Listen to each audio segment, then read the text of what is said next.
With the lyrics of a classic Spanish folk song, these dual-language pre-K students welcomed a new era for Central Elementary School and the Wilson Middle School next door. The City Heights campuses started as one building and a two-story schoolhouse in the late 1920s and 30s. Decades later, the Central Elementary principal had a dream. When you dream big, you got to believe something into being. And those people that need to see it to believe it, I hope they're here today because they can see it. Cindy Marten was Central Elementary's principal before she went on to become San Diego Unified Superintendent, and then the appointment as U.S. Deputy Secretary of Education.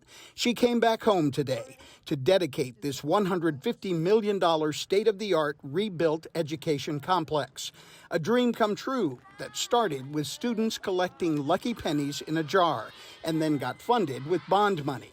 Olivia Chin is still a speech therapist at Central who trusted Marten's dream from the beginning. You can see her fingerprint all over the campus, how she thought about all of our students, including our students with special needs. So it's just a dream come true, yeah.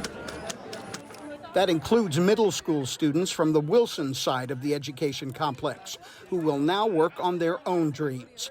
8th grader Vanessa Jimenez leads a scientist team that calls themselves the Roarbotics. I've always seen the movies where people control robots or even build like those human-sized robots. And I really thought that was really cool, and I was like, I want to do that. So the two campuses are now connected in a way like never before. That connection honors a man who was not only important to the community, but the school district as well. Nobody should live in a community without trying to leave it a little bit better than what it was when they found it. The Reverend George Walker Smith was the first African American to be elected to office in San Diego County when he won a seat on the Board of Education in 1963.